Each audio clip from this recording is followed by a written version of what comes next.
السلام عليكم ورحمة الله وبركاته. ازيكم عاملين ايه؟ يا رب تكونوا بخير. النهارده هنتكلم على 5 انواع من البايرز ومن المشترين، وازاي انت كسيلر او بياع ازاي تتعامل معاهم. اول نوع اللي هو الامبالسيف باير او المشتري السريع، ان هو ده شخص مثلا دخل او ماشي في المول، لقى محل لبس في الشو ويندو بتاعه او في الفاترينا، لقى عليه خصم مثلا 30%، فدخل خلال 5 دقايق قاس التيشيرت اشتراه. فحضرتك كسيلر هتعمل ايه؟ حضرتك مش هتعمل حاجه، ما تتكلمش معاه كتير. انت اهم حاجه انك تبين له المنتج بتاعك بطريقه واضحه في الفاترينا، زي ما انت قلت مثلا لو هو عليه خصم حلو فهتحطه في المدخل او في الانترانس بتاع المحل الستور بتاعك، وتبين الخصم بخط كبير. هو ده اللي هتعمله، بس لان هو مش عايز يتكلم كتير، هو عايز يشتري المنتج دوت وهو محدد هدفه يعني. تاني نوع اللي هو ريسيرشر او الباحث، المشتري الباحث.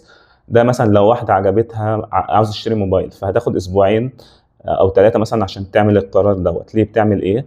ان هي بتسال صحابها، بتقرا ريفيوز عن البرودكت، الكومنتس بتاعت الناس، بتخش مثلا على اليوتيوب تشوف مقارنات الموبايلات مع بعض. فحضرتك هتعمل ايه؟ هتبين لها الفاليو اللي هتاخدها من البرودكت دوت، او القيمه المضافه اللي انت هتقدمها لها عن المنافسين في السوق. هتبين لها صور وفيديوهات عن المنتج، على الفيتشرز او المميزات بتاعته.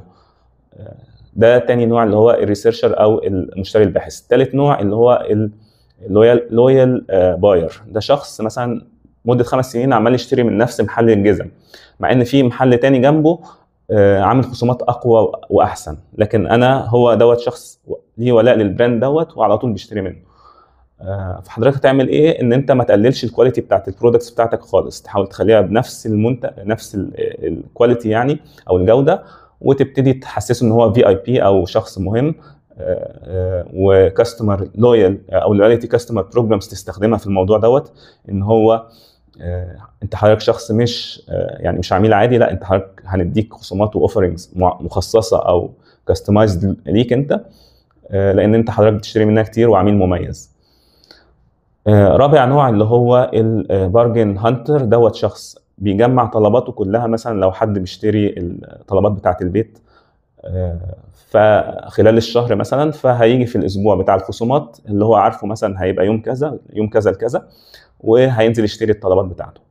او ممكن مثلا اوكيجنالي او سيزونال في اوقات موسميه، زي مثلا البلاك فرايداي او الوايت فرايداي، هيشتري الالكترونكس بتاعته او المنتجات الكهربائيه كلها في الوقت اللي هو بتاع الوايت فرايداي.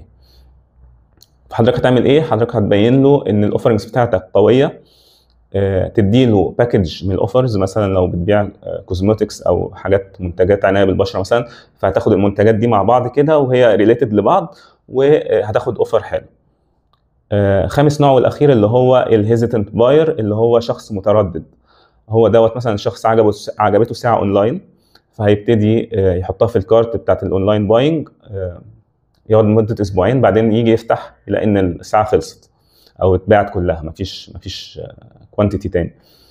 فحضرتك هتبين له ان طبعا هو شخص متردد عشان هو خايف ان هو يشتري الساعه ما تبقاش الكواليتي بالسعر المناسب بتاع اللي اشترى بيه يعني. حضرتك هتبين ايه؟ هتبين ان هتعمل تايم ليميتد اوفر، او يعني مثلا العرض ده لمده اسبوعين بس، ما تسيبش الموضوع مفتوح. وهتعمل ايه كمان؟ انك هتبين له فيه سياسه استبدال او استرجاع. لو ما عجبكش البرودكت ده، لو هو منتج طبعا قابل للاستبدال، هتبدله خلال 14 يوم مثلا. فهو لو متردد ممكن يجيبه وبعدين يرجعه، او ممكن بقى انت تقوم كسبان بقى ساعتها ان هو اشتراه نهائي يعني. ده ال5 انواع من الباير، وازاي نتعامل، او المشترين، وازاي نتعامل معاهم كسيلرز او كبياعين. لو عجبك الفيديو دوس لايك وسبسكرايب وشيره مع صحابك عشان يستفيدوا، واشوفكم الفيديو الجاي ان شاء الله.